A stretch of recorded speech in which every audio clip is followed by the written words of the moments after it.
ನಮಸ್ಕಾರ. ಇವತ್ತಿನ ಈ ವಿಡಿಯೋದಲ್ಲಿ ಹೇಗೆ ಪೇರೋಲ್ ಅನ್ನು ಕ್ರಿಯೇಟ್ ಮಾಡಬೇಕು, ಪೇ ಸ್ಲಿಪ್ ಅಂತ ಕರಿತೀವಿ, ಅದನ್ನ ಯಾವ ರೀತಿ MS ಎಕ್ಸೆಲ್ನಲ್ಲಿ ಕ್ರಿಯೇಟ್ ಮಾಡಬೇಕು ಅನ್ನೋದನ್ನು ನೋಡೋಣ.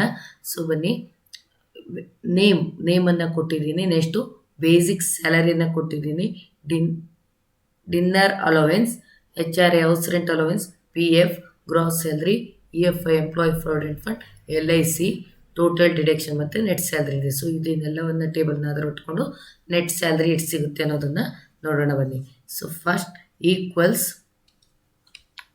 ನೀವು ಬೇಸಿಕ್ ಸ್ಯಾಲರಿಯನ್ನು ಆಧಾರವಾಗಿ ಇಟ್ಕೊಂಡು ಇಂಟು, ಸೊ 10 ರೂಪಾಯಿ ಕೊಡ್ತೀವಿ, ಎಷ್ಟಕ್ಕೆ? 100 ರೂಪಾಯಿಗೆ 10% ನಿಮಗೆ ಕೊಡ್ತೀವಿ. ಸೊ ಬೇಸಿಕ್ ಸ್ಯಾಲ್ರಿಯಲ್ಲಿ 100 ರೂಪಾಯಿಗೆ ಇಷ್ಟು ಪರ್ಸೆಂಟೇಜ್ ಕೊಡ್ತೀವಿ ಅಂತ ನೋಡಿ. Equals basic salary into 10% divided by 100 ಹಾಕಿದರೆ ಆಯಿತು. 100ಕ್ಕೆ ಇಷ್ಟು ಪರ್ಸೆಂಟ್ ಕೊಡ್ತಾ ಇದ್ದೀವಿ ಅಂತ ತೊಗೊಂಡ್ರೆ ಆಯಿತು. ಸೊ ಬರುತ್ತೆ. ಹಾಗೆ ನಿಮಗೆ HRA equals basic salary into ನಾನು 7.5% ಕೊಡ್ತೀನಿ, ಇಷ್ಟಿಗೆ 100 ರೂಪೀಸಿಗೆ. ಸೊ ಎಷ್ಟು ಬರುತ್ತೆ ನೋಡಿ. ಈಕ್ವಲ್ಸ್ ಬೇಸಿಕ್ ಸ್ಯಾಲರಿ ಇಂಟು 7.5% ಎಷ್ಟಕ್ಕೆ? Out of 100ಗೆ. ಸೊ ಎಷ್ಟು ಬರುತ್ತೆ. Next PF equals basic salary into 3% ಕೊಡ್ತೀನಿ, ಎಷ್ಟು ಅರ್ನ್ ಮಾಡಿದರೆ 100 ರೂಪೀಸಿಗೆ. Equals basic salary into 3% divided by 100ಗೆ ಕೊಟ್ಟರೆ ಆನ್ಸರ್ ಬರುತ್ತೆ. ಹಾಗೆ ಗ್ರಾಸ್ ಸ್ಯಾಲರಿನ ಹೇಗೆ ಕಂಡುಹಿಡಬೇಕಂದ್ರೆ, ಇದಿಷ್ಟನ್ನು ನೀವು ಸೆಲೆಕ್ಟ್ ಮಾಡ್ಕೊಳ್ಳಿ. ಇಲ್ಲಿ ಆಟೋ ಸಮ್ ಅಂತ ಇದೆ, ಕೊಟ್ಟರೆ ಅದೇ ನಿಮಗೆ ಕೌಂಟ್ ಮಾಡಿ ಕೊಡುತ್ತೆ. ಇದಿಷ್ಟನ್ನು ಸೆಲೆಕ್ಟ್ ಮಾಡೋದು, ಆಟೋ ಸಮ್ಮಲ್ಲಿ ಕೊಡೋದು. ಸೊ ನೆಕ್ಸ್ಟ್ EPF ಅನ್ನು ಹೀಗೆ ಕಂಡುಹಿಡಬೇಕು, ಎಂಪ್ಲಾಯ್ ಪ್ರಾವಿಡೆಂಟ್ ಫಂಡ್ ಅನ್ನು ಹೇಗೆ ಕಂಡುಹಿಡಬೇಕು. ಈಕ್ವಲ್ಸ್ PF ಅನ್ನು ಇಟ್ಕೊಳ್ಳಿ, ಡಿವೈಡೆಡ್ ಬೈ 2 ಅನ್ನು ಹಾಕಿ.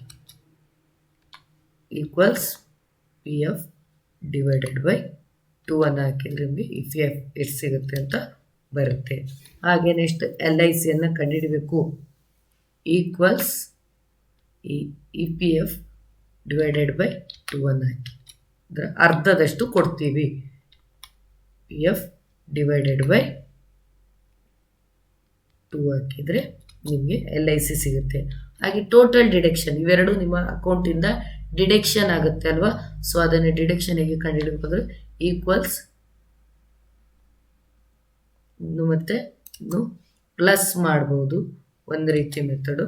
ಇನ್ನೊಂದು, ನೀವು ಇವೆರಡನ್ನು ಸೆಲೆಕ್ಟ್ ಮಾಡ್ಕೊಳ್ಳಿ, ಆಟೋ ಸಮ್ಮಿ ಕೊಟ್ಟರೆ ನಿಮಗೆ ಆನ್ಸರ್ ಬರುತ್ತೆ. ನೆಟ್ ಸ್ಯಾಲ್ರಿ ಅಂದರೆ ನಿಮ್ಮ gross salary minus total deduction ಹಾಕಿದರೆ ನಿಮಗೆ ನೆಟ್ ಸ್ಯಾಲ್ರಿ ಸಿಗುತ್ತೆ. ಈಕ್ವಲ್ ಗ್ರಾಸ್ ಸ್ಯಾಲರಿ ಮೈನಸ್ ಡಿಡಕ್ಷನನ್ನು ಸೆಲೆಕ್ಟ್ ಮಾಡ್ಕೊಳ್ಳಿ, ಎಂಟರ್ನ ಹೊಡೀರಿ.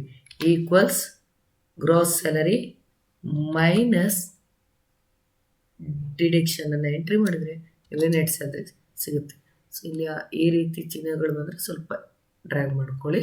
ಸೊ ನೋಡಿ, ಈಗ ನೀವು ಎಲ್ಲವನ್ನು ಕಂಡುಹಿಡಬೇಕಂದ್ರೆ ಒಂದನ್ನು ಕಂಡುಹಿಡಿದ್ರೆ ಎಲ್ಲವನ್ನು ನೀವು ಈಸಿಯಾಗಿ ಡ್ರ್ಯಾಗ್ ಮಾಡ್ಕೊಂಡು ಕಂಡುಹಿಡಿಬೋದು.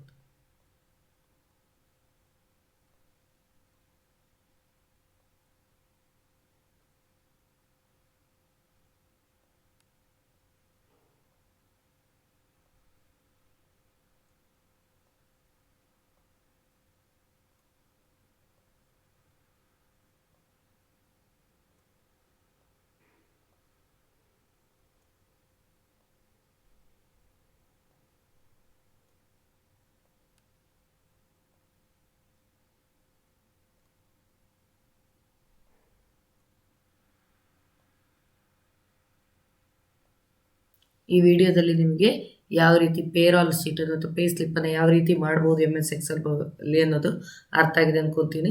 ಸೊ ಮುಂದಿನ ವಿಡಿಯೋದಲ್ಲಿ ಬೇರೆ ಒಂದು ಹೊಸ ಕಾನ್ಸೆಪ್ಟನ್ನು ಇಟ್ಕೊಂಡು ಬರ್ತಾ ಇದ್ದೀನಿ.